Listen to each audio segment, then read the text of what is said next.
ऐसा भी नहीं है कि राहुल गांधी बिना माफी मांगे निकल जाएंगे। माफी तो उन्हें मांगना ही पड़ेगा, हम मंगवा के ही रहेंगे। मैं आपको याद दिलाऊं, इसी प्रकार से राहुल गांधी एरोगेंटली कह रहे थे 2019 में कि सुप्रीम कोर्ट में हम माफी नहीं मांगेंगे राफेल के केस में। कान पकड़ करके मौखिक रूप से माफी मांगनी पड़ी। I am sorry, I regret. ये राहुल गांधी जी को हिंदुस्तान के सर्वोच्च न्यायालय सुप्रीम कोर्ट में कहना पड़ा और सुप्रीम कोर्ट के तत्कालीन सीजेआई उससे सेटिस्फाई नहीं हुए और उन्होंने कहा नहीं, केवल मौखिक रूप से कहने से कि आई रिग्रेट यह उचित नहीं होगा, आपको एक एफिडेविट सबमिट करके क्षमा याचना करनी होगी। और देश की राजनीति में राहुल गांधी वो नेता बने जिन्होंने लिखित रूप से एफिडेविट सबमिट करके सुप्रीम कोर्ट में कान पकड़ते हुए माफी मांगा कि मैंने झूठ बोला था, मैंने जनता के बीच में फरेब फैलाने की कोशिश की थी। जो राहुल गांधी जी ने लंदन में किया है बिल्कुल वही किया है। 2019 में सुप्रीम कोर्ट में माफी मांगना पड़ा था और आज पार्लियामेंट में, सदन के पटल पे, संसद में माफी मांगना पड़ेगा। आप सोच सकते हैं यह विषय कितना गंभीर है। लंदन में जाना और लंदन में कहना, विश्व के एक बहुत बड़े भूखंड में जहां पहले डेमोक्रेसी होती थी, all of a sudden this democracy has ceased to exist. ये डेमोक्रेसी अब एग्जिस्ट नहीं करती है और इसलिए जो विश्व की शक्तियां हैं, जो डेमोक्रेसी की पहरेदार हैं, तथा कथित डेमोक्रेसी के पहरेदार हैं, the so called protectors of democracy, Europe and United States of America, why are they oblivious? ये शांत क्यों है, ये चुप क्यों है? Why don't they protect the democracy in India? मतलब this is an open invitation, ये एक खुला निमंत्रण है कि आप आइए और भारतवर्ष के आंतरिक लोकतंत्र में आप आके घुसपैठ करिए और आप हमें नेता बनाइए। What is the difference between a Manishankar Iyer and Rahul Gandhi? ये मणिशंकर अय्यर और राहुल गांधी में क्या डिफरेंस है? मणिशंकर अय्यर पाकिस्तान जाते हैं और पाकिस्तान में आह्वान करते हैं कि हमें मोदी को हटाना होगा, हमें इस सरकार को गिराना होगा, आइए पाकिस्तान और हम कांग्रेस पार्टी मिलकर काम करेंगे। सलमान खुर्शीद बतौर विदेश मंत्री चाइना में जाके चाइना में जिस प्रकार से प्रस्तुतिकरण करते हैं, चाइना की वंदना करते हैं और भारत को कम आंक के आते हैं, वो अभी हमने देखा है। और आज राहुल गांधी लंदन में जाकर न्योता देकर आते हैं विदेशी ताकतों को कि आप आकर हमें बचाइए और राहुल गांधी को आगे बढ़ाइए। This is nothing short of what Mir Jafar did.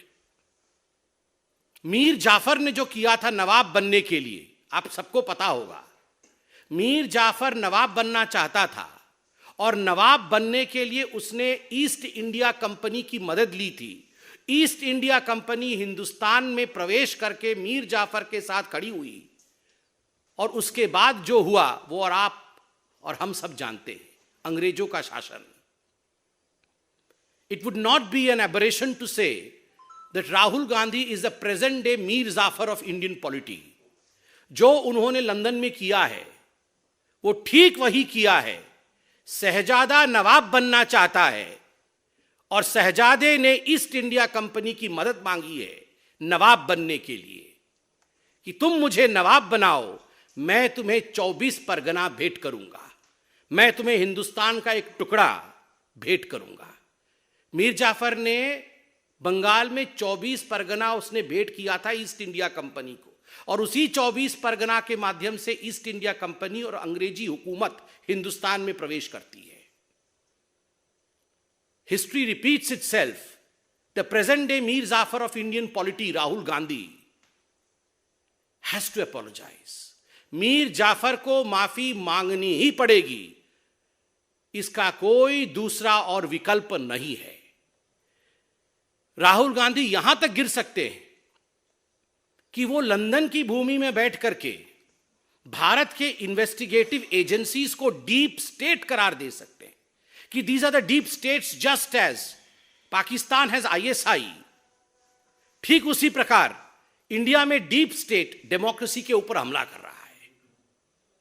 Rahul Gandhi जो प्रेजेंट डे मीर जाफर है वो यहां तक गिर सकते हैं कि लंदन में बैठकर वो कह सकते हैं कि जो इंडियन इंस्टीट्यूशंस है जिसका रोल डेमोक्रेसी को प्रोटेक्ट करना है, चाहे वो मीडिया हो चाहे वो जुडिशियरी हो, ये आज कॉन्स्ट्रेन्ड है, ये आज उन्मुक्त नहीं है, मुक्त नहीं है।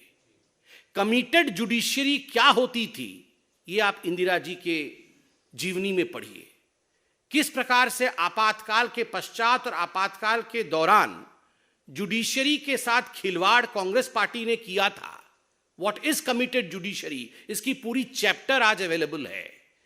It is a matter of research. Just because the shahzada wants to become nawab, शहजादे को नवाब बनना है। कांग्रेस पार्टी में आज लोकतंत्र शेष नहीं है। कांग्रेस पार्टी जनता जनार्दन, हिंदुस्तान के जनता जनार्दन के आशीर्वाद से शहजादे को नवाब नहीं बना सकती है। इसलिए दूसरे देशों में जाकर शहजादे प्लीड करते हैं कि मुझे नवाब बनना है, तुम मेरी मदद करो। यह नहीं चलेगा शहजादा, यह नहीं चलेगा। आज आपको माफी मांगनी ही पड़ेगी। आपने कहा कि हमारी माइक्स ऑफ कर दी जाती है, democracy does not exist. Rahul ji आंकड़े लेके आए हैं आज आप पार्लियामेंट आए, आपके आंकड़े जो भारतीय जनता पार्टी आज बता रही है, इन आंकड़ों पे गौर फरमाएं। अटेंडेंस शीट को देखें। राहुल जी का अटेंडेंस पार्लियामेंट में 52% है, जबकि नेशनल एवरेज 79% है। और स्टेट जहां से राहुल गांधी एमपी हैं अर्थात केरल का औसत 84% है। केरल के एमपी जो हैं वो 84% पार्लियामेंट आते हैं। नेशनल एवरेज लगभग 80% है और मात्र 52% टाइम्स राहुल गांधी पार्लियामेंट आते हैं। अधिकांश समय तो विदेश में ही रहते हैं। और आप कहते हैं कि हमारे माइक ऑफ कर देते हैं। आपका अटेंडेंस ऑफ है साहब, माइक तो ऑन है। दूसरा आंकड़ा participation in debates. Democracy, debates and discussion, they are the pillars of Indian constitution. अगर डेमोक्रेसी में डिबेट नहीं होगा, डिस्कशन नहीं होगा, तो डेमोक्रेसी का कोई मतलब नहीं है, कोई मायने नहीं है। डेमोक्रेसी की आत्मा डिबेट होती है। और राहुल गांधी ने मात्र 6 डिबेट्स में पार्टिसिपेट किया है अब तक इस सेशन में मतलब 2019 से। नेशनल एवरेज 41 का है और स्टेट एवरेज 68.2। केरल से जहां से वो एमपी है वायनाड, उस स्टेट का एवरेज 68.2% है। कितने सवाल राहुल गांधी जी ने पूछे हैं? सवाल तो आप विदेश की भूमि में पूछते हैं, पार्लियामेंट में कितने सवाल पूछे हैं? राहुल गांधी ने 2019 से 2023 तक मात्र 92 सवाल पूछे हैं, जबकि नेशनल एवरेज 163 की है और स्टेट एवरेज, केरल का एवरेज 216 की है। आप सवाल पूछते नहीं है because you don't have questions. एक ही टेप रिकॉर्डर है आपके पास, वही हर जगह चलाते हैं। आप डिबेट में, डिस्कशन में भाग लेते नहीं है because you have nothing to debate. You don't participate in the parliament. आपकी अटेंडेंस यहां सबसे कम है because you feel that unfortunately, quote unquote, unfortunately you are a member of parliament. वो तो एक बगल में जयराम रमेश बैठे रहते हैं जो कान में बोलते रहते हैं, वरना उनके मुख से तो सत्य निकल ही गया था कि unfortunately I am a member of parliament, fortunately I love travelling. Fortunately वो एक फॉरेन कंट्री के टूरिस्ट के रूप में देखे जाते हैं। उनको अगर बोला जाए कि सबसे बड़ा फॉर्च्यून क्या है, तो सबसे बड़ा फॉर्च्यून वो कहेंगे हिंदुस्तान के विरोध में विदेश में बोलना, ये सबसे बड़ा फॉर्च्यून है। And unfortunately I am a member of parliament. तो स्वाभाविक रूप से ये आंकड़े राहुल गांधी जी के हैं। और विदेश की भूमि में जाकर मीर जाफर के काम करने वाले शहजादे राहुल गांधी जी से we don't request, not as BJP, but Hindustan के एक साधारण जनता के रूप में ये आदेश देते हैं, ये डिमांड करते हैं कि यू हैव टू अपोलोजाइज। आपको माफी मांगना ही चाहिए और मांगना ही पड़ेगा, क्योंकि आपने हिंदुस्तान को अपमानित किया है, हिंदुस्तान को बदनाम करने का काम किया है और ये अधिकार आपको हिंदुस्तान की जनता ने नहीं दिया है। धन्यवाद। कोई सवाल हो तो अवश्य पूछें। कांग्रेस पार्टी पहले तो ये कह रही है कि राहुल गांधी माफी नहीं मांगी। कल वो कर्नाटक और वायनाड के दौरे पर उन्होंने कहा कि बीजेपी और आरएसएस के लोग मुझे डराना चाहते हैं, मैं डरने वाला नहीं हूं, क्योंकि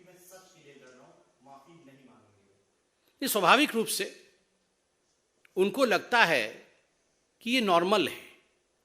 हिंदुस्तान के विरोध में विदेश की भूमि में बोलना, जो व्यक्ति जाके हिंदुस्तान के विरोध में पहले कश्मीर के खिलाफ बोल चुका हो विदेश की भूमि में और देश की भूमि में, और याद करिए राहुल गांधी जी के कश्मीर के स्टेटमेंट को पाकिस्तान ने यूनाइटेड नेशन में डोसियर के रूप में इस्तेमाल किया था।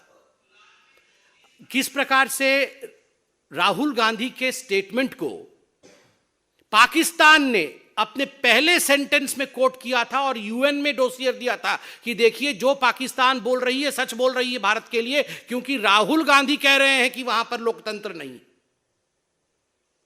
तो उस व्यक्ति से आप क्या एक्सपेक्ट कर रहे हैं? Are you expecting that he would like to apologise?